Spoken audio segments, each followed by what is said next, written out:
এটাকে মিলে জাতীয় ঐক্যের প্রশ্ন যখন আসবে তখন জাতীয় স্বার্থটাকে সামনে রেখে জাতীয় ঐক্য হবে, এবং সে জাতীয় স্বার্থের ব্যাপারে নিজেদের মধ্যে বিভেদ করা যাবে না। কিন্তু মতবাদ বা মতাদর্শ ভিন্ন ভিন্ন ভাবে তো থাকবেই। মুজিবুর ভাই মদিনা চার্টারের কথা বলেছেন, আরো কয়েকজন বক্তা এখানে মদিনা সনদের কথা বলেছেন। পৃথিবীর ইতিহাসে প্রথম লিখিত সংবিধান নবী করিম সাল্লাল্লাহু আলাইহি ওয়াসাল্লামের নেতৃত্বে হয়েছিল।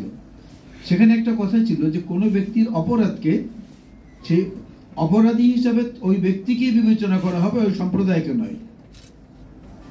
ওই সম্প্রদায়ের বিরুদ্ধে বিচার ব্যবস্থাটা যাবে না, যাবে ওই ব্যক্তির বিরুদ্ধে।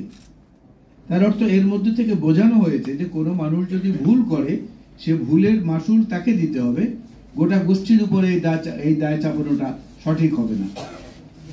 আজকের আলোচনার মধ্য দিয়ে আমরা যে জিনিসগুলো বের করেছি, যে কথাগুলো আলোচনায় এখানে হয়েছে, সে কথাগুলোর মধ্যে বেশ কিছু জিনিস আলাপ করার মধ্যে এসেছে। আমি খুব বেশি লম্বা সময় নেব না। গতকালকে বঙ্গভবনে একটি সম্বর্ধনা অনুষ্ঠান হয়েছিল।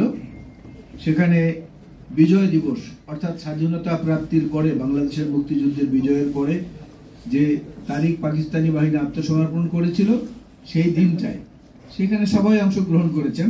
কিন্তু কেউ লক্ষ্য করেছেন কিনা যে প্রধান উপদেষ্টা কিন্তু সেখানে যাননি। গতকালকে কিন্তু প্রধান উপদেষ্টা সেখানে যাননি, যদিও আমিও যাইনি, কিন্তু উনি যাননি, এটা আমি জানি।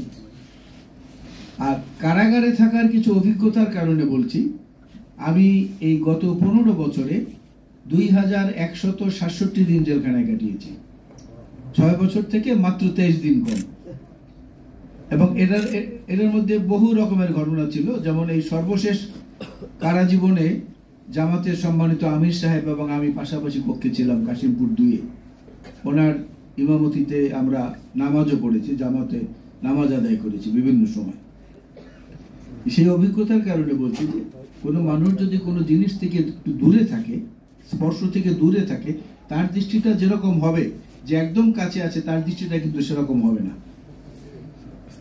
এটা খুবই স্বাভাবিক। আল্লাহ রাব্বুল আলামিনের সৃষ্টির কারণে আমাদের মধ্যে এই বৈচিত্র্যগুলো আছে।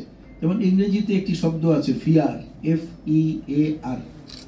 এন্ড ফিয়ারটার 2 রকম ব্যাখ্যা দেয় পণ্ডিতরা। একটা হচ্ছে ফরগেট এভরিথিং অ্যান্ড রান, সব ভুলে যাও এবং দৌড়াও, পালাও। আরেক গ্রুপে ব্যাখ্যা দিচ্ছে পণ্ডিত সাহেবরা যে ফেস এভরিথিং অ্যান্ড রাইজ, সবকিছু মোকাবেলা করো এবং দাঁড়াও, উঠে দাঁড়াও সাহস করে। বাংলাদেশ কিন্তু এখন একটা সেরকম অবস্থায় আছে।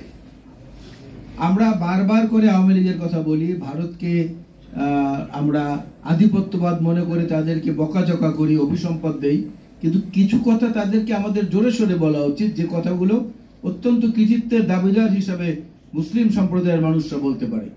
ভারত বছর শাসন করেছে মুসলিম শাসকরা 700 বছর, টানা 700 বছর।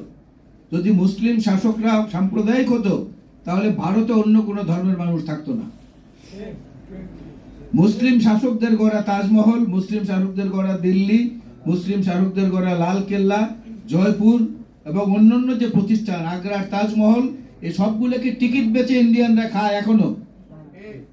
ওইখানে টিকিট বিক্রি করে, সেটা দিয়ে তাদের রুটি রুজি আসে।